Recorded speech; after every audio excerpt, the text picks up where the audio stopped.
Hello, everyone. Thanks for joining in. I am Avril from British Deaf Association in Scotland. That's BDA Scotland. And our topic for tonight is something that's really close to many of our hearts. It's the psychological health and well-being of our deaf children and young people. And we're going to talk about that because just over the past week, nationally, there has been a focus on children and young people's mental health generally. And I thought we, within the BDA, should have a look at the mental health and the well-being of deaf children and young people. I believe that the topic tonight is going to be very interesting, and I've invited some deaf guests along tonight who are young people themselves who are going to give us some of what they think is happening around deaf children and young people generally in terms of their psychological well-being. But before we get into that, can I just raise that this topic could provoke some reactions in those of you who are watching? It could cause you to drift into other emotions, other experiences that you've had in the past. We will be giving you some websites you can go on to, some other places that you can go to if you find that happening. And I believe that there will be some really interesting food for thought arising out of tonight around the future of our young deaf community, our deaf children and young people, and ensuring that they are well and happy and have a fulfilling and productive life. So let's introduce our guests for this evening. Our first one is Kristers. Kristers, do join us. Hi there, Avril. Kristers, tell us a little bit about yourself. Thanks for inviting me along. And I'm really looking forward to this really important discussion. As you've said, my name is Kristers, and I'm a member of the YAG, that's the Youth Advisory Group, under the DRP, Deaf Roots and Prides Project. I'm also a member of the BDA Youth Committee, so I've quite a lot of involvements. I'm also a member of the Scottish Youth Parliament. You've obviously a lot going on, Kristers. You're contributing a lot to a lot of different places. So I look forward to asking you a few questions later on. And I can't wait to get your contributions. Our second guest this evening is Hannah. Hannah, do join us. Hi. You're really welcome, Hannah. Why don't you introduce yourself as well? Tell us where you're from, a little bit about you. Sure, I'm Hannah. I'm from the Northeast, and I work in a school, but I also work as a youth leader. So in a school and also as a youth leader, and tell me a little bit more about what you do in the school environment. Okay. In the school, I work within a deaf unit, and as a youth leader, I work for deaf people and also coders. What age range do you cover? Or from, I'd say, 7 to about 15. 15? Is that 15 years old? Yeah. Mm-hmm. Yeah. And Kristers, you're based in Scotland, am I right in saying that? Absolutely. Dundee. And Hannah, tell us about where you are. Sunderland. Sunderland. And have you lived there all your life? Yeah, born and raised. I moved to go to school, to residential school, and I moved to London to work for a while. But yeah, come back home to Sunderland now. Great. And before we get into our topic for this evening around deaf children, young people, and their mental well-being, tell us about your own educational experiences. Did you go to deaf school? Were you mainstreamed? Give us a little bit of background so we get to know both of you a little bit better. Do you want to go first, Kristers? Sure. So I went to a mainstream school initially, which did have a deaf unit as part of that school. And actually, the unit was quite big. That was my primary school experience, about 6 or 7 years old. And, I was there. It was okay. And in that school, everything went fairly well. Didn't have major problems mixed with my deaf friends. There were other pupils around us who weren't deaf, but we were very supported. There was a lot of support in the classroom. When I moved into high school, that's when the problems started. And there were very few of us who were deaf in that school.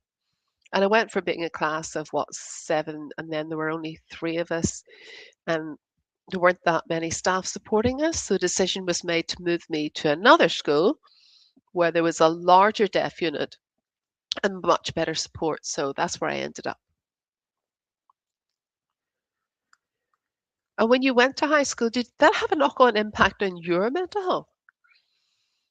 I would say so, because when I was in that high school, I really did have a lot of issues because I wasn't really mixing with many other deaf peers, which means I didn't have much chance to communicate. In my own class, I was always the only deaf child. And I could see everybody around me chatting to their mates, but I didn't have that opportunity. When it came to group work, I couldn't really be involved effectively. Sometimes I had no support at all, and I ended up really isolated. It had a major impact on me. Really interesting. So, Hannah, tell us about your educational experiences. What was it like for you in the classroom?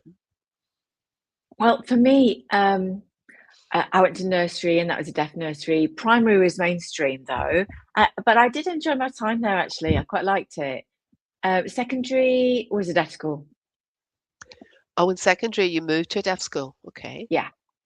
Um, And and how'd that that was go? fine. My issues came when I went to college because it was a massive college. There was a lot of hearing people around. So I went from a deaf school to a really hearing environment, and that's where I hit the barriers really. And do you think that had a knock-on impact on your mental health? And was school or college worse? Tell us about it. Yeah, yes and no, because my family's hearing. So I was in a hearing environment at, at home, and then a deaf environment at secondary school. Um, yeah, I don't know. Yeah, yeah. So interesting, quite different stories. Yeah, in terms of university, I got into university, and again, it was tough because really I was the only deaf student undergraduate.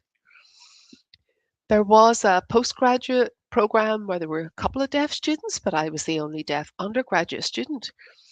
And therefore, there was nobody using sign language around me and no specific support for me as an individual.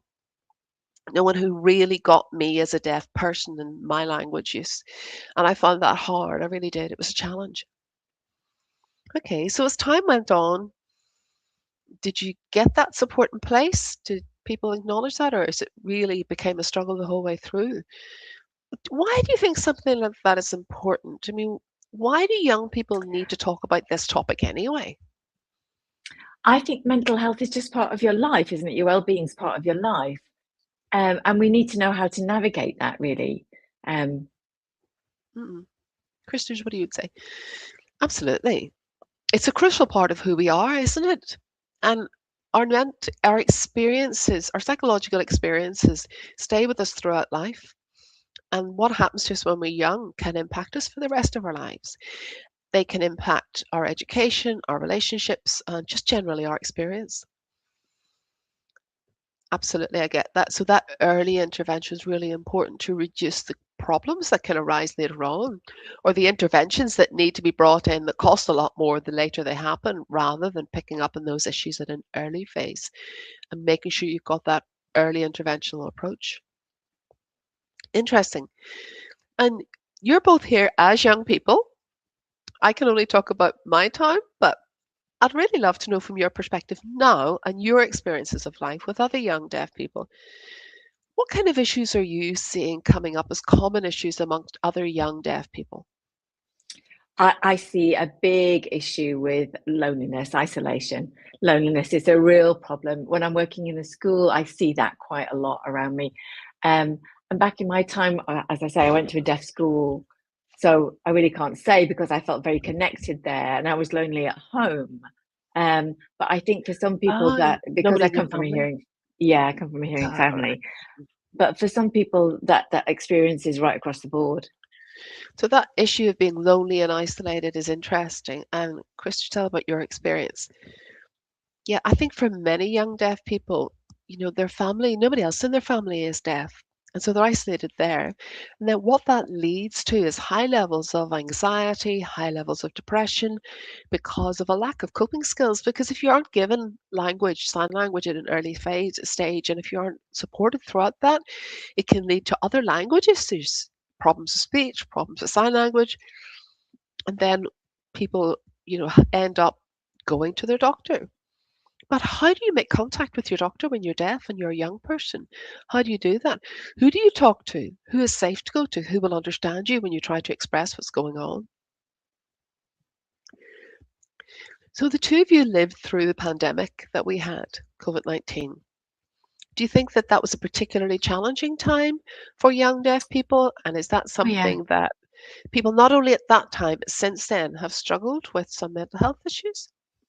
Yeah, I feel it was because, and there's so many deaf clubs closing down, and I think more and more children experience that loneliness, that anxiety, um, and there were no other children to develop social skills with.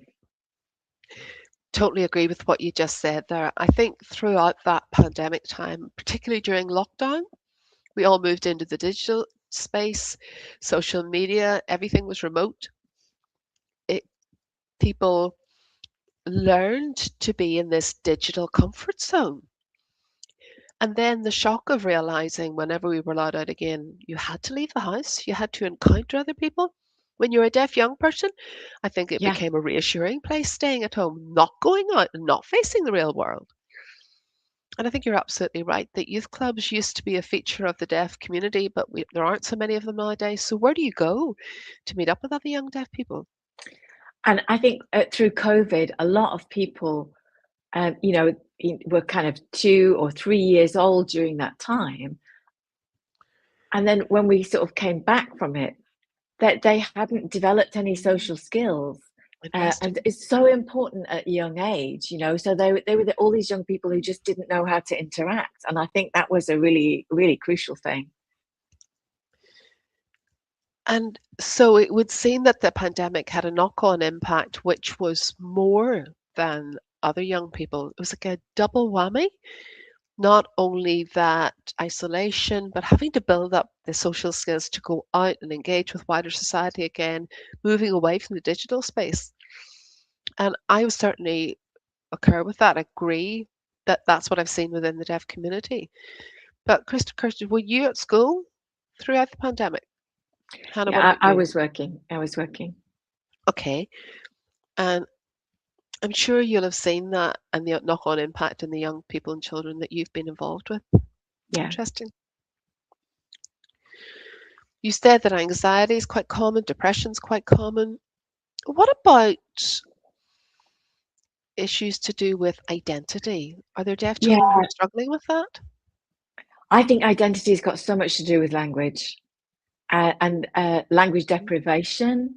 Um, you know, I think parents aren't given the information. They're told that they should speak and not use sign language. So, and I think for many deaf children, sign language is such an important part of their identity. Like when they go to mainstream school, obviously you just want to be like your peers, and you Yeah. can't be. And I think that leads to some identity issues. Yeah.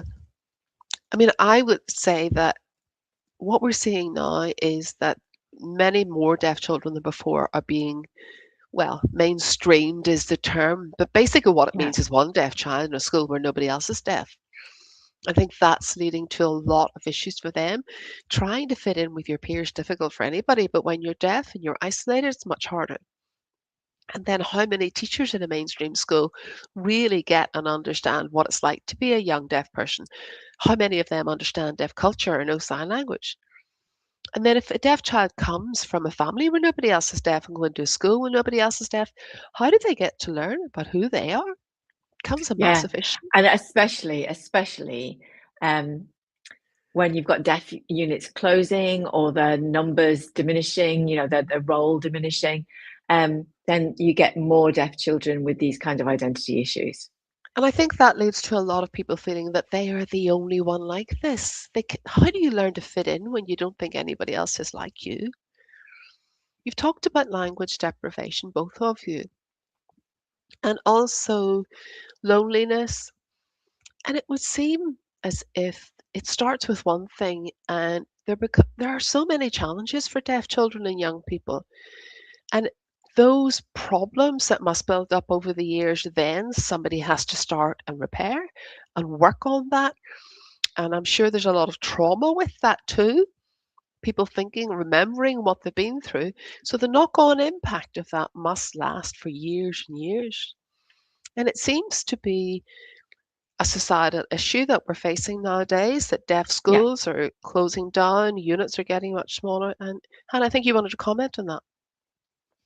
Yeah, and I also think, we're a minority anyway. And so you don't get enough exposed to enough role models or deaf teachers of the deaf as you're growing up. And deaf monitors, deaf mentors who have a role of going into the family environment where there's only one deaf child and nobody else is deaf, and working with the family to understand sign language, understand deaf issues, and essentially Yeah. model out for that family what it means to be a successful deaf adult. All that needs to happen. Absolutely. And I think for many deaf children and young people, if they've never met a deaf adult in their life, they Yeah. don't know what Yeah. they're aspiring to and they just feel odd all the time. Absolutely. And I think that's happening. It's not just meeting deaf adults, it's about never seeing sign language. Yeah. And Anyone then older. Yeah. and then the regret and the amount of regret that you'll have. And it's not the family's fault, but for the young person looking back, wishing they'd had this at an earlier stage, is going to have a knock-on psychological impact. Would you agree with that, I, Hannah? I would agree with that. Yeah, absolutely. Yeah. Okay, so we've a few comments coming in. Let's just see if there's anything here. Oh, interesting. Seb has said this.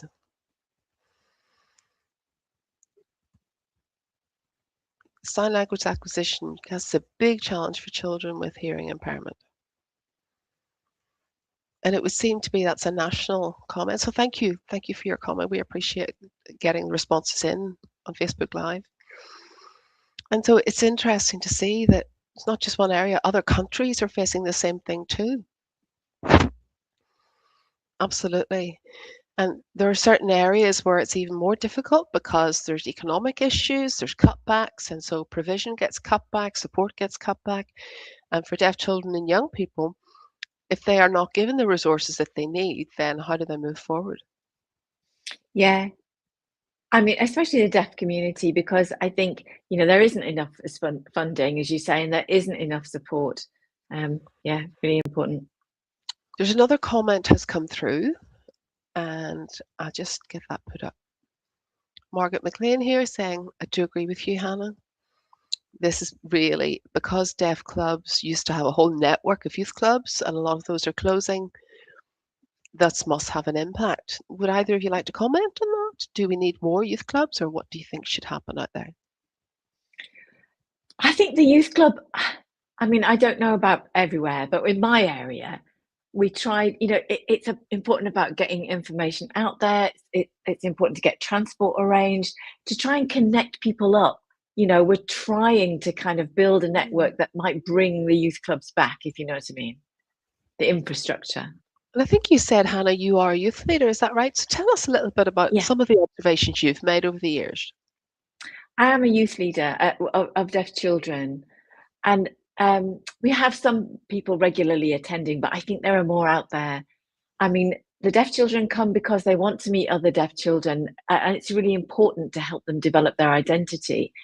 So we're aiming to kind of recruit more in the future. We include coders as well, and coders are children of deaf adults, because it's part of their identity too. So they're included in our group. And do you feel that you can see successes arising out of what you've done, or are the young people a bit hesitant about connecting in with each other if they don't have much contact and much exposure? I'd say it's still early days, but we can see that it's very important for them for sure. Kristers, would you like to comment on that? Yeah, I would agree that youth clubs are key. We need to see this. It's an opportunity for young deaf people to come together, discover who they are, develop their identity. The BDA Youth Camp has always been an opportunity for people to come together in a relaxed environment, use sign language, and connect. But when you don't have those opportunities, how do you do that? And a lot of people would say that that youth environment becomes where it's like a second home because you Yeah. develop that connection with other human beings.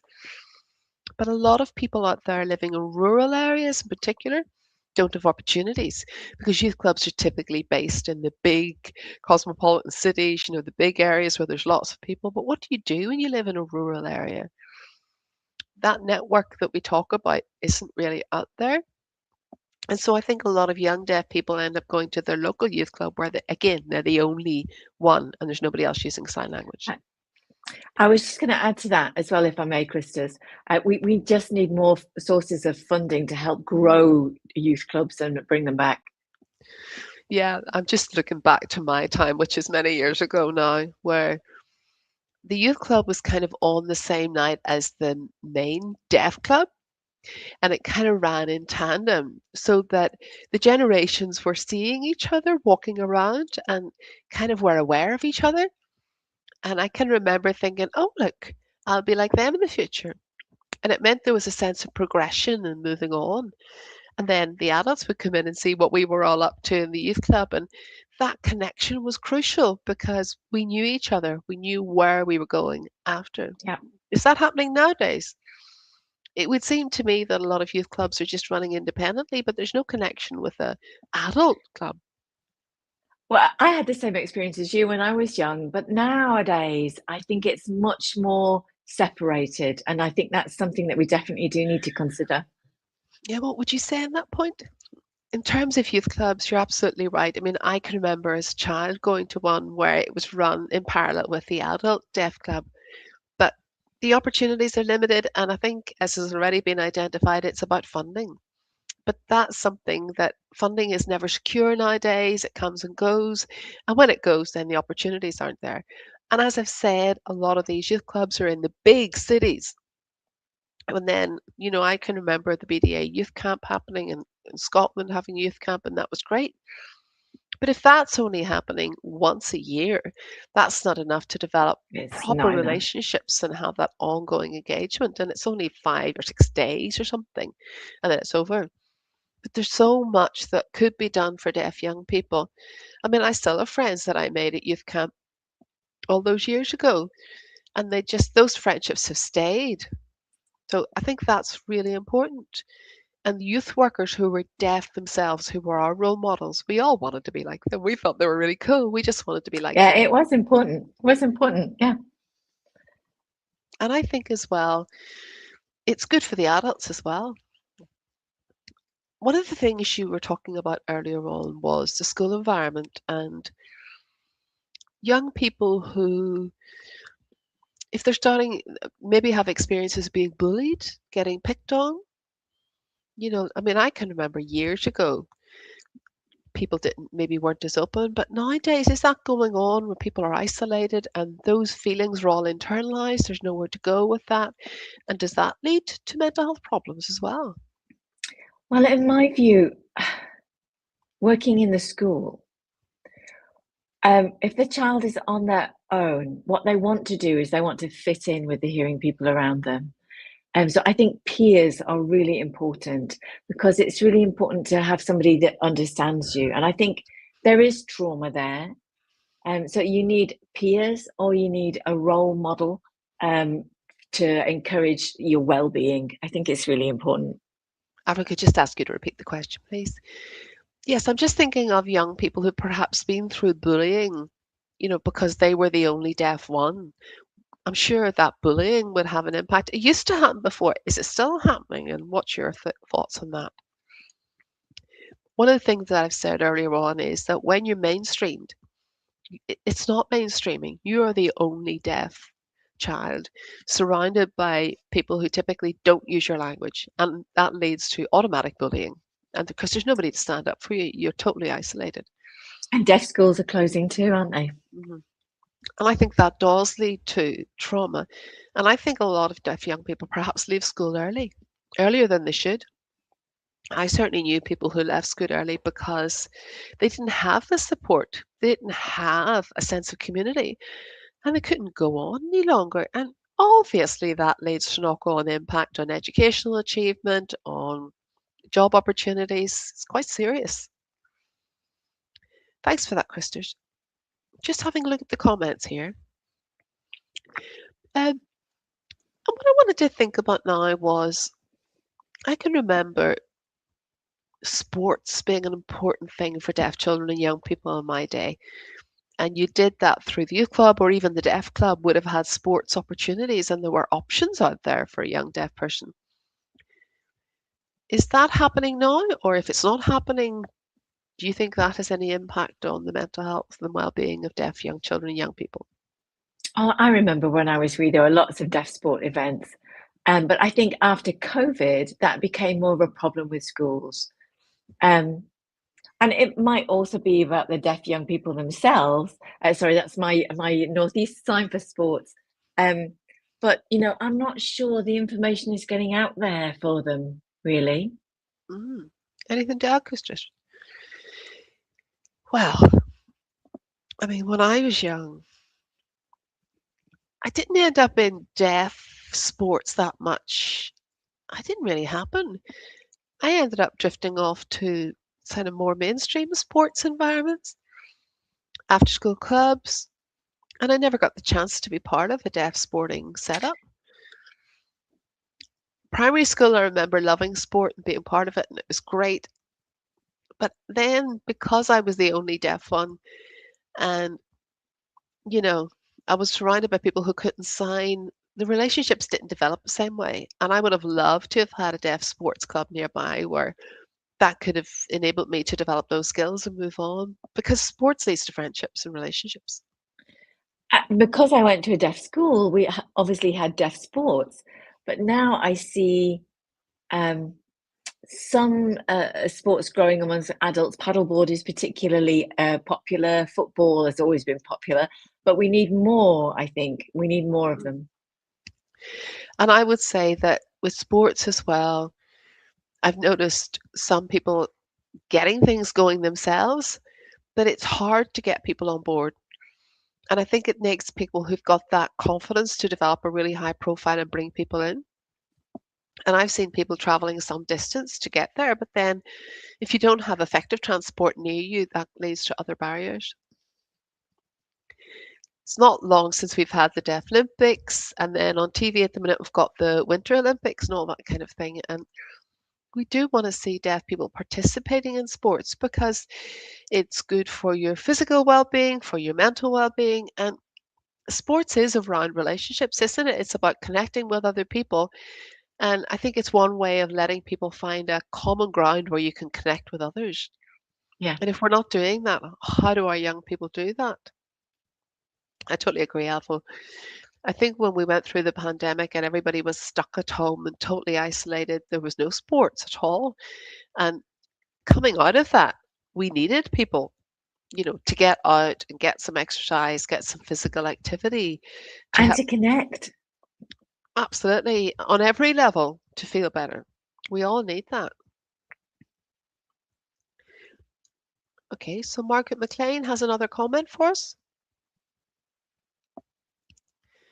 Yeah, just saying there's not many sports out there now available for deaf children, which is very relevant to what we're just discussing, Margaret. Thank you. Yeah, I totally agree. There just aren't many sports opportunities out there for young deaf people, and we really need them. and also we need more deaf coaches. Um, Mm, for swimming, for football, yeah, for all of the sports really. mm, So we need deaf people in at that level as well. totally agree.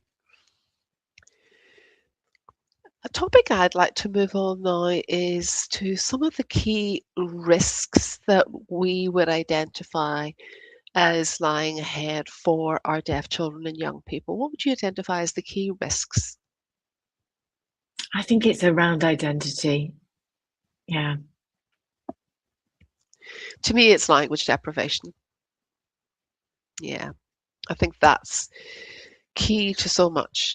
Because if you take away a child's language, then it's not just a short-term impact, it's the rest of their life. Because it affects their cognitive development, it affects their emotional regulation, their ability to relate to others, their ability to express themselves. And when we are all going through hard times, we need Yeah. to be able to talk about it. But how do you do that if you've never been given a language that enables you to express all that? And so people end up having interventions, but that's not the same as getting it in the early years. And I think that's something that BDA are currently addressing at the minute. It's the importance of the early years and early interventions to reduce any problems with mental health in the later years. Yeah, I just want to add to that, that I think parents, I mean, hearing parents maybe don't know, they get a child who's deaf, the child is deprived of language and so behaves differently. And then the parents are worried that actually there's something else going on, that they've got behavioral difficulties, when actually all it is a lack of access to language. It sort of snowballs because it affects their behavior, but actually it comes from access to language. Yes, so the child exhibits behaviors and everybody blames that on something else, which is actually all about language. Yes, I think a key risk arising out of that is misdiagnosis, people going off on a tangent when it's actually something else, is language. So what did you say there? Misdiagnosis is what I was saying. And how serious that is for any child. I mean, if someone is struggling with ADHD or autism or whatever, and something is going on with them, and they get told that it's because they're deaf that they're behaving like that, they're not being given a diagnosis which can develop the coping strategies that they need throughout life. Yeah, good point. Thank you. Also, communication within the family, that can actually lead to quite poor mental health, can't it? And we know that 80 to 90% of deaf people are born into hearing families where there may not be the kind of communication you might expect as you develop, right? Yeah, I think if you're in mainstream school as a deaf person, that's a lonely environment. If you go home to your domestic environment and your family environment, that's also lonely. That's going to have an enormous impact. I suppose my perspective is I grew up in a family where everybody was deaf and used sign language, and that's what I grew up with. And so I could tolerate what happened in my education better because I knew I had that at home. I knew I had that level of understanding. But for someone who has never had that anywhere, I can't imagine. Yeah, can you imagine 24/7 having that experience of loneliness and isolation, all the time? You can't communicate or express yourself to your family, you can't communicate or express yourself to wider society. That would lead to such problems indeed. Okay, so let's talk about something that's really crucial for children and that we've already talked about, really. We've talked about mental health issues arising from a number of for a number of reasons. But can we talk about the services now? So I'm thinking about CAMS, I'm thinking about counselling. What are the barriers to accessing those services? What are your views on the availability of services for young people? So my area covers northeast from York, and we have CAMS, but we still need more. I mean, I think the service is good. We just need more of it. In Kristers? Scotland, we have CHP and we have people who work there, but specialists in deafness, I don't know that there's anything. I think if there is, there's very little support specifically for deaf children who use sign language. And that's really serious and it needs to be taken seriously because if you're a child who's not deaf, not using sign language, you'll get all sorts of support. But suddenly, as a deaf child who already has these issues, there's no support services. And it starts compounding, doesn't it? Yeah. It's crucial, and I think this needs action immediately. It needs to be dealt with. I agree totally. Yeah. And you need somebody who can empathize with you, right? Somebody else who might understand what you're going through.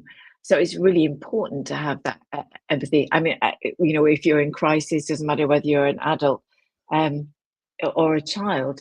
I think a lot of people are currently experiencing difficulty in accessing mental health services. I think that can only be worse if you're a child because the access to communication is going to be difficult. There are more barriers, right?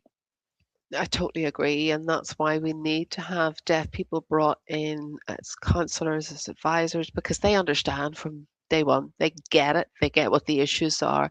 They can help them navigate some of those issues, and they are never going to take a medical audiological approach. They're going to take a totally holistic approach of a deaf individual, about who they are and understand. And I think that's what happens with people. They go down this medical model where they're only focusing on the person's hearing and can they hear physically, can they not hear? Whereas it's not about that as a deaf person. It's about facing barriers that you can't fix. It's about isolation, as we've discussed so much already. Yeah, we need to grow the numbers of deaf workers. If you have a counsellor with an interpreter, you're having a three-way exchange, and that's more difficult with three people in the room, right? And also, I mean, the interpreter might not know, might not be empathetic to deaf issues. So it's really important to have qualified counsellors who are deaf and who have that inbuilt empathy. And totally, I think that when you have practitioners who are not deaf but bring in interpreters, the interpreter's role is just to pass on information. But they're not necessarily getting that fully and I have some questions over whether that's really effective as an approach. And I think it's different when you're talking about bringing an interpreter into adult mental health services. There are issues, I'm sure. But then when you think about bringing interpreters into children's mental health services, you're surely talking about a whole load of different skills and a whole load of different training that's needed for the interpreter. And how many interpreters have had that? How many deaf children are going to be going into those exchanges feeling confident and fluent in their sign language, and they're going to be with their parents, aren't they, surely? I agree with that point, but I would also say that children and young people often have a particular way of communication where they'll want specific interpreters to work with them. But are they specialists in that field? And so it's not something that everybody can do all the time. And we need a whole range of options to be selected for deaf children and young people so they do have a choice. And I don't think deaf children do really have a choice, do they? They don't have a choice of mental health services. I mean, there are some out there, but not as many as there are for hearing children. There are some deaf organisations that have services for hearing children, but I think we need more in order to provide exactly the kind of choice that we're talking about in terms of which interpreter they might want to have access to, what service they might want to have access to, which therapist, for example. Do you agree? Absolutely. Yeah, very much so. I think we've got a comment coming in just now. Have we got a comment? Let me just check my screen here.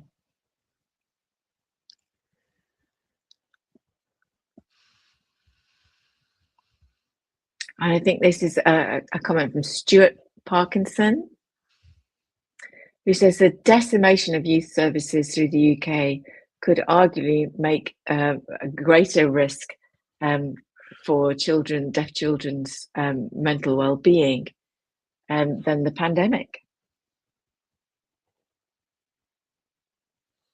So do we think that young people are more at risk because of the lack of services? Well, I certainly do. I agree with that comment because, youth services out there in general have youth workers who work for them. And, they would then have specialists who understand mental health and have all of that training and provide information. But when you don't even have a youth service, how do you get someone? How do you make those connections? So where does it start? Absolutely. And I think with the reduction of youth services, I would say we'll see an increase in the incidence of mental health in young children and young people. I agree with Kristers. I think it's important to try to find out how we reach these people. Outreach is important.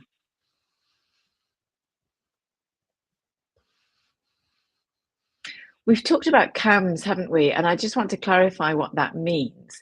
So CAMS is the Child and Adolescent Mental Health Services. When we're talking about adolescents, we're talking about teenagers, older children into younger people.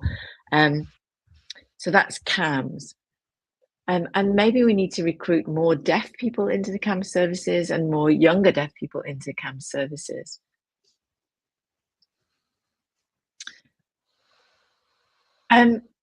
Because I think recruiting more young deaf adults into the CAMS services would provide that kind of empathetic service we've been talking about, right?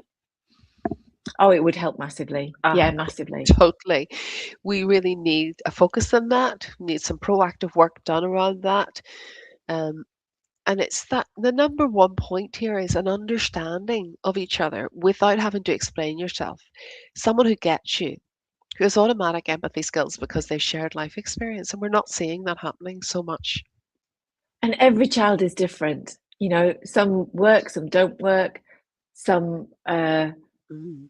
you know, want to kind of connect more. For some people, it's more of a kind of cognitive thing. So I think you have different workers who will connect with children in different ways. You know, play therapy, cognitive therapy. There's all kinds of different ways of approaching it.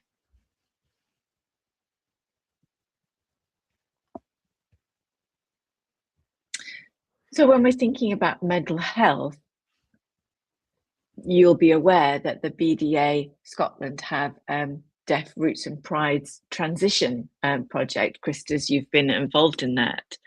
And a lot of our work is about providing role models to children who are going from junior school provision to secondary school provision. Can we talk about the importance of those role models and what they bring?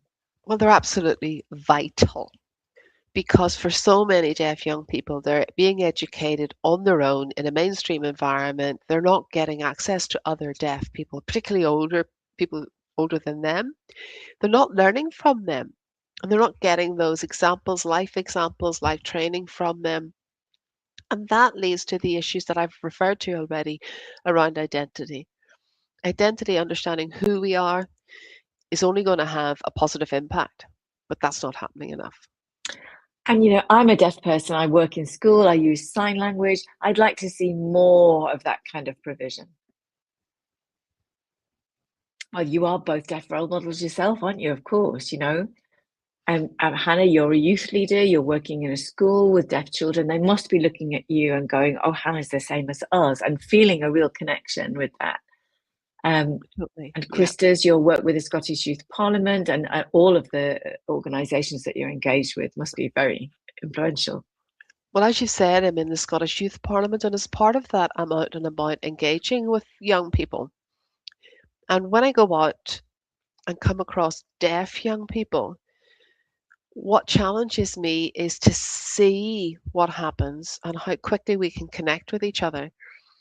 And sometimes I come across people who have such beautiful language skills, and I'm left thinking, you know, I want them to get that they're not on their own so that they will connect, because I think that's what we're seeing is just coming across people who have language skills who need people to connect to. So we need the deaf people in roles such as youth workers going out there who can share their language with these young people and bring them on board and have And I that think impact. when these young deaf people encounter you, they're just like, "Wow, I've met somebody else like me," and you know they hold on to you with all they've got. I think it's fabulous to have deaf people going into schools to provide those role models, to kind of make those connections with children, to help them develop. You know, and I think it gives them great memories. You know, they'll go home to their families, they'll say, "A deaf person came into school today," and I think that's great. You know, so I think, do you think deaf role models should be going into homes, you know, for families to see, you know, deaf adults? Because I think for a lot of parents, they probably have concerns about their own deaf child's future and how they might grow up, right? Totally. But sometimes it can even be done remotely. It can happen through social media. It could be TV programs. I think when there are TV shows where you have actual real life deaf people in them in the programs who are using sign language, that is an impact too. So it's about society developing in so many areas.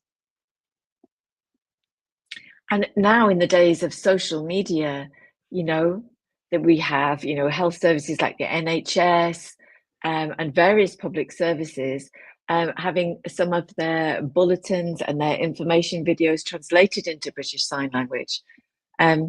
It would be great to see more young people presenting. I know, Kristers, you've been involved. Would you like to see more of that? I think that's a great idea. To have a young person to connect with on screen, that'd be great. Kristers, can you talk about your experience with that? In terms of providing translation, I think it's really important that young deaf people realize that they don't have to wait for 50 years. They can achieve now, day one. And we just need to see greater representation of young deaf people out there. And when we're talking about mental health, you know, when we talk about this topic, what they tend to see on screen is somebody much older signing. Well, that doesn't relate to who those people are. They need to be able to relate to those people and know that they can get them and that they'll be understood as well. Yeah, the children need to empathise as well, don't they? Yeah, BDA Scotland, we've filmed a number of things. Can you give some examples, Kristers, because you're involved in that? So with BDA, I've done quite a lot of translation. For example, young Children's Commission wanted translation of some of their documentation. And it was great to have the opportunity to not only do that, but Avril, to get your support so that I, as a young deaf person, was learning how to provide a really good professional quality service. And so that was a great opportunity for me. And such a positive experience because I learned a lot. It really helped me grow in confidence. And I perhaps before that would have been a bit more passive, laid back, and quite a private person. Doing that translation piece did help my own confidence, and I find it so rewarding as a role. I really did. When I was translating, it helped me, but I knew that it was something that I was giving back to the community that I want to be part of, and I would love to see more of this translation happening by young deaf translators because I think it's got such an impact. Hannah, what do you think about young people coming in and signing to provide information for deaf children? Yeah, I mean, I think when you're talking about health and mental well-being, having a deaf young person explaining it, I think would be really helpful. I mean, I think because it's about empathy. I think as a young person, you look and you see an older person, you think, well, they're not going to understand me straight away. So as you're saying, Kristers, you know, if you translated something, then young people would see that and think, oh, well, they're young like me. I'd love to see more of that. Yeah, so it's something that we can pass on, isn't it? You know, hand over the baton from one generation to another. It's something that you pass, isn't it? So as older deaf people, we can pass that to younger deaf people to pass on to young children. And it's great to see young people signing on screen. And as Krista said, the experience of actually translating it and being the presenter is a kind of developmental experience for young deaf adults as well. So Really it kind is, of, yeah. yeah, two birds with one stone. So I'd love to see more young people coming along to do that kind of stuff and passing the baton, really. Absolutely. Mm-hmm. Yeah, I'm not sure.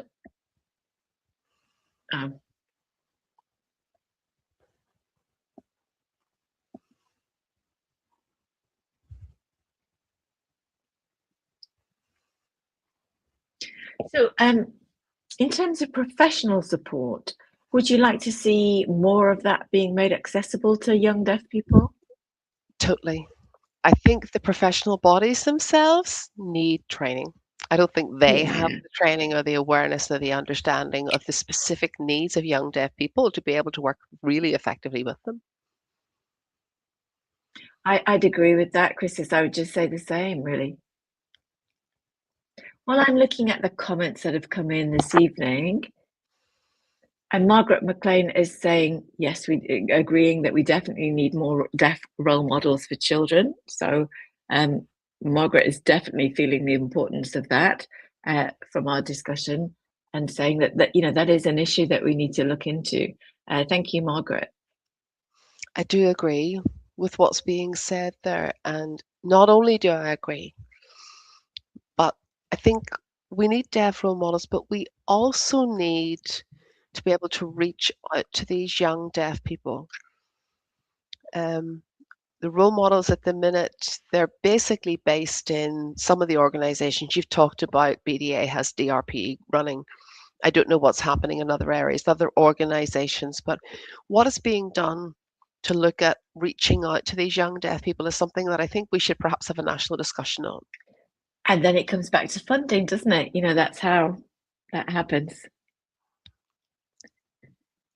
Yeah, we need to think how we can support organisations to focus in on that, I think, probably. But perhaps one of the biggest barriers, I want to put this to you, one of the biggest barriers in getting support, and you might want to comment on this, Hannah, is the ability to ask for help. And yeah, exactly. How do you do that? Yeah. I mean, how does a deaf child ask for help? Because you might not want to go to your parents. For many services, there are waiting lists, which can be up to 2 years. So how do they reach any support? If deaf clubs as well as youth clubs are closing, where do you go? Yeah, you're stuck, aren't you? Yeah, I would agree with what you've been saying there. I think when it comes to the services specifically around mental health, there are waiting lists. And when you are also deaf and you have a particular support need, such as trying to book an interpreter, that's only going to add on to the waiting time and it becomes a bigger issue. And are the professionals deaf aware, or do they need more training? So that's another barrier in itself. Okay, so we've looked at barriers, of which there are many. We've talked about getting the right people and referrals. How do you get a referral? Where do you go? And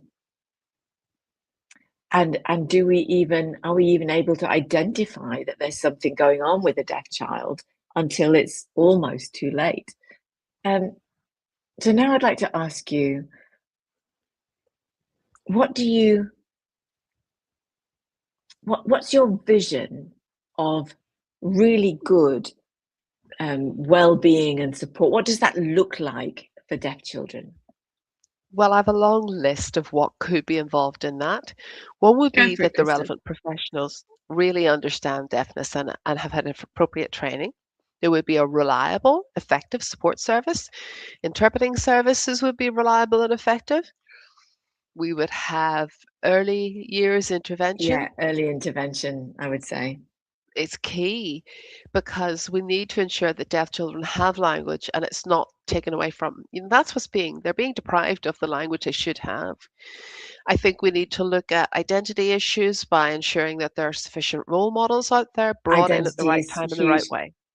And peers, you've got to have peers. hmm And if we're looking at mental health, then we've got to acknowledge that not one size fits all. We need to have a range of options available for different people and a range of solutions available and work on different things in a way because that range of options is what's crucial for anyone who's going through a mental health challenge. So a number of issues. Hannah, anything to add to that? I think we also need continuity. So if, you know, it's part of that reliability that Kristers mentioned, that kind of continuity. If there aren't enough people, there aren't enough deaf workers, there aren't enough role models. When you do get something, you do get access to service, you need continuity of service. And also within BDA, we have campaign work ongoing, which I think is really important, such as BSL in our hands. And that's proactive lobbying and doing what we can around early years intervention. That's crucial. And I think we need to keep addressing those issues in a really high level profile way. And if you do want more information on that campaign, the link is at the bottom of the screen right now. I think it's really important, particularly for parents, to take a look at that because early intervention and access to language for your child is going to prevent an awful lot of damage later down the line. So thank you for bringing that up, Kristers. That's a point well made. I'd like to ask both of you now, What's your greatest concern for the future when you're thinking about young deaf children at the moment? I mean, you might not have one, but if you do have one, what is it? I think it's the closure of deaf schools for me. Um, well, and everything we were talking about. I think, you know, the fewer deaf school environments we have, the greater number of problems we have. Um, in terms of, you know, deaf identity, mental health, access to language, you know, because there's less support in a hearing school, and so you're going to get greater mental health issues. Ooh, it's an interesting thing when you talk about the future. In some ways, it's a bit scary because I think we can't really predict what it's going to look like right now. Will BSL be preserved effectively on into the future? I think I have a lot of questions around that. With the development of AI, and will that take over? What will the impact be in the mental health of deaf people? Will it be good for people's mental health or not? We don't know. But what I do want to say is I just want the language to flourish. I want the language to be continued the way it's been. We have some older generations who have just incredible, beautiful language use, and I want that to continue across generations, but I just don't know how that's going to happen. So you're concerned about the language, you're concerned about the community, you're concerned about schools and access to education. So those are all linked. And AI is a whole another can of worms. And that's something that your generation is definitely going to have to deal with. And I do wonder what the implications are for mental well-being. And that's a very interesting question. So looking forward to the future then, instead of thinking about concerns, let's think of hopes and dreams. What things would you like to see? What are you hoping to see in the field of mental well-being? I suppose for me, what I would say is that there would be a lot more out there for young deaf people. There would be effective support, just more, more for young deaf people, that more opportunities to get together, opportunities to become translators. Perhaps, consultancy developed by young deaf people themselves. And I feel that that's what I want to see happening. But to do that, we need information. And I certainly want to do my best to create the best possible future for our young deaf people. And we need to Better pick access. the baton up that you've talked about, Avril, and run with it. For me, better access, more options for young people. Okay, so we all have a responsibility for young people.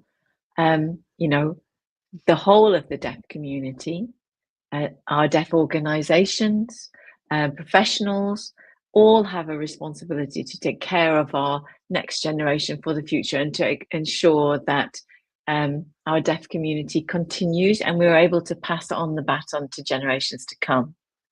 We do have one last comment from Erin. Erin is saying she's loving this live stream with Kristers and Hannah. Go, you guys. We need more discussions like this to protect our current generation and future generations too. And that's a lovely closing comment. Couldn't agree more, Erin. Yeah, Thank you for that. Really absolutely right. appreciate those comments. Thank you. And we have another comment from Leah Walker, who says we need more training for deaf role models. So those to make sure those opportunities come about. Absolutely. Yeah. And I think we have a final comment from Caro Doherty, who says, yes, funding will always be a sticking point. There's just not enough. Yeah, absolutely. So would you agree? Have to agree that funding is a major concern, I think, for all of us in the current economic climate, especially. Yeah, I would agree with Kristers and Caro that funding is just an issue. Yeah. So we need to campaign for better funding. And I think finally, we've had A really significant discussion today, I think. We've looked back at the past, how it used to be. We've looked at how it is now. We've had a little peep into the future about what might be to come. We've thought about supporting our young deaf people. We've thought about the journeys that they go on, and how some of us might use our privilege to support other people who might not have so much privilege. Now, you're both members of the BDA Youth Committee, am I right? Could you briefly talk about what that means and whether BDA's Youth Committee might have a message to give to our audience today? Anything that might help support deaf people's psychological well-being? Within the BDA Youth Committee, we have 11 members. Oh, that's healthy. Both of us are on that committee, Hannah and myself. And mental health is one of our key concerns, wanting to protect the mental well-being of our young deaf people on into the future. And it involves so many different areas of work, but we're very committed to being proactive about this. Watch this space. There's a lot coming up in the near future. If you're interested and if you're on Facebook, keep an eye on what's going on there. Lovely. So have a look at BDA's Facebook. You can join it here. This is what it looks like on your screen.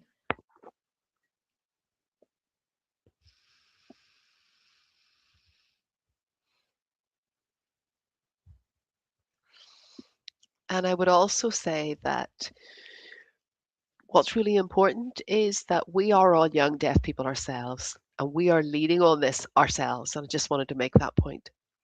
Come along and join us. And what's coming up this year that BDA Youth are organising that deaf young people might come along to? I would suggest you keep your eye on that Facebook page and see some exciting things coming up. Thank you. Last week, as I said, was a general theme of mental well-being and children, and there is this website here.